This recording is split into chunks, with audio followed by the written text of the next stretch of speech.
Hi everybody, Beanmeister22 here. Hey, today we are going to look at the Ready Hour Fruit, Veggie, and Snack Mix Bucket. This is 116 servings of freeze-dried survival food.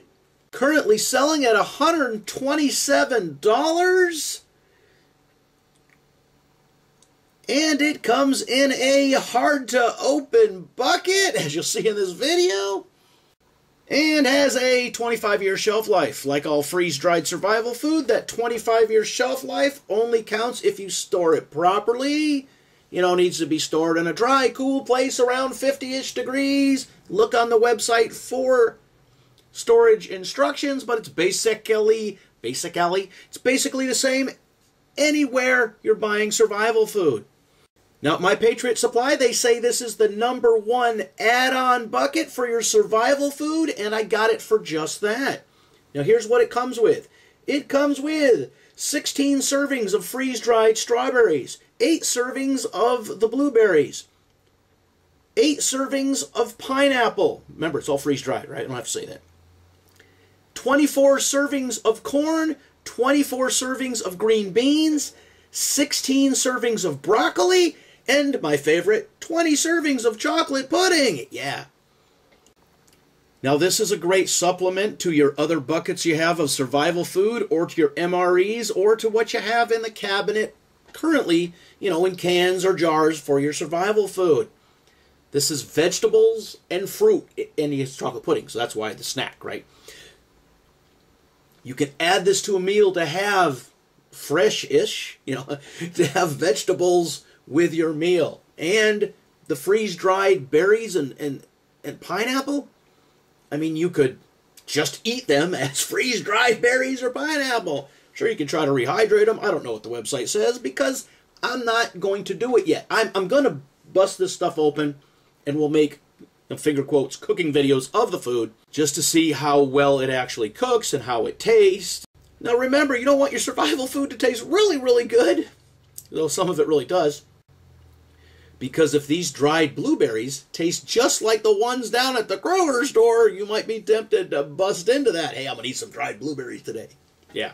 So you got to make sure your survival food isn't so good that you're just going to bust it open for non-survival situations. I remember as a kid, we had some survival food, and it was, oh, can we open that? Because, you know, the berries and snacks. And, yeah, as kids, you're sneaking into the pantry to bust it open, eat some of the dried food. It can't be so good that that's what you have to worry about. It also says on the website, it's gluten-free, too. Well, why wouldn't it be gluten-free? I don't see any glutens in it, right? I guess that just speaks towards a lack of additives that, you know, you get in what you're seeing here. All right, from the website, 116 total servings of delicious and healthy fruit and vegetables. And pudding, right? Heavy-duty, 4-layer resealable pouches. So these pouches are good and sturdy. Other websites say these pouches are disaster protected, you know, disaster resistant. Well, it just means they're waterproof and it's not going to be easily punctured. Up to 25 years shelf life unopened. And then below it, it says up to 1 year shelf life after opening. Do they mean the bucket itself, or do they mean the pouches? I'm going to guess the pouches. Says you get an 8 by 9 by 13.5 inch bucket for storage. Yeah, I don't know. Is that a 5-gallon bucket? I don't know what the gallonages of the bucket is, but you know the idea is you store your food in the bucket, and then you use the bucket to haul water or to poop in. That's how survival is, right? Requires no refrigeration, easy to prepare. And then it says great for camping trips, gluten-free, made in USA. So yeah, you can use this as camping food too. It says the weight of this is 5 pounds with a total calories of 6,560 calories. Now remember, this is, I guess you use it for camping food, but really this is priced as survival food, and it's billed as survival food. So store at temperatures between 55 and 70 degrees. And the disclaimer always is, actual shelf life may vary based on individual storage conditions.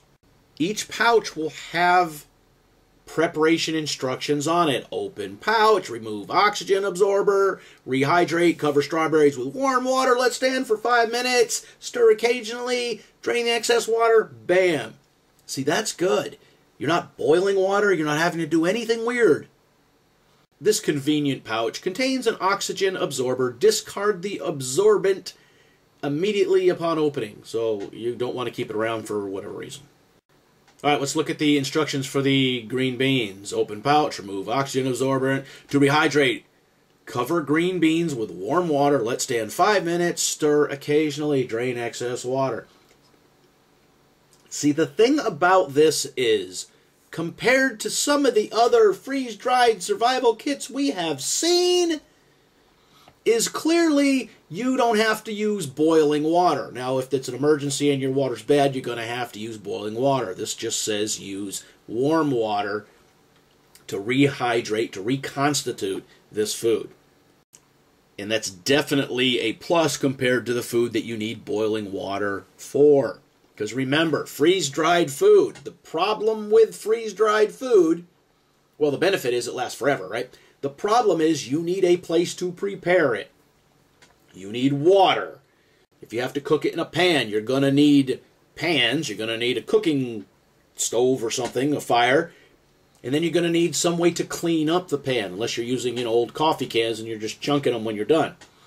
Your big trade-off with freeze-dried food is you are trading shelf life for convenience and preparation. Really quick, let's look at the chocolate pudding instructions.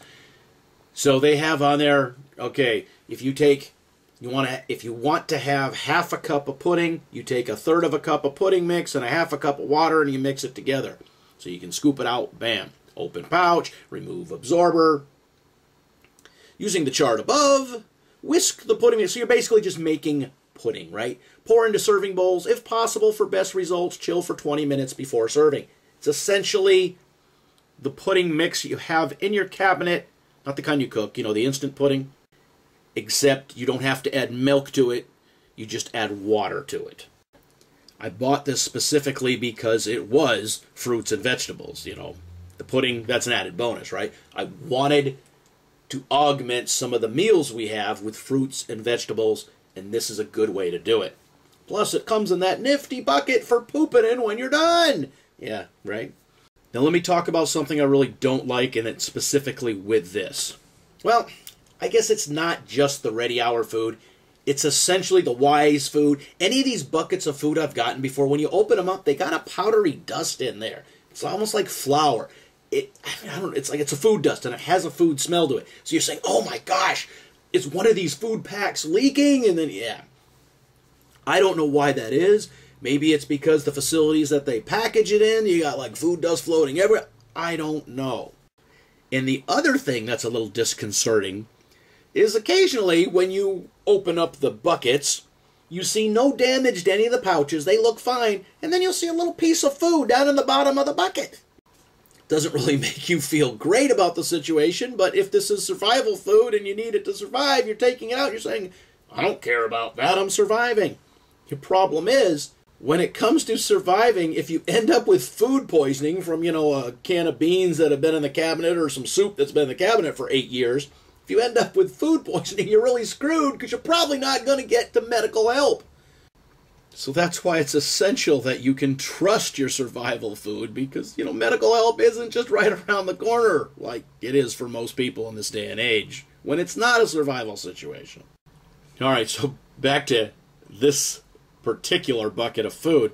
I recommend this to be a supplement to the other survival foods you have. If you have, here's chili mac, and then here's, goulash, or here's an MRE, here's some vegetables to go with it to make it more like a real meal.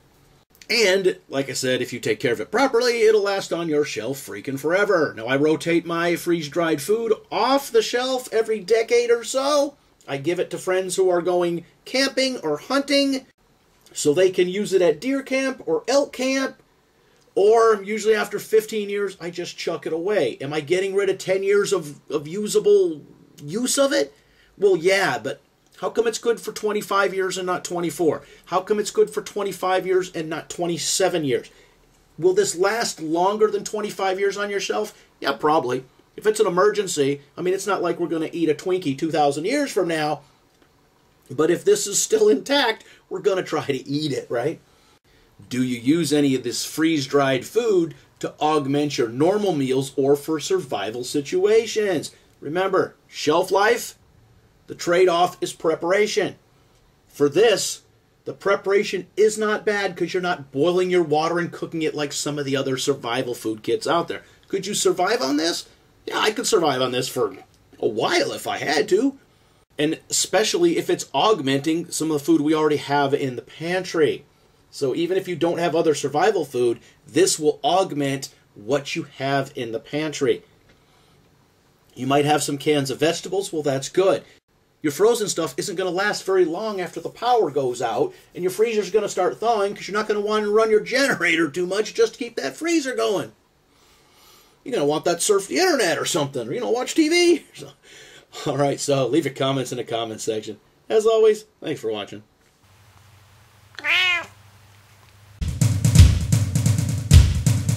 Beanmeister 22, the most dangerous man on YouTube.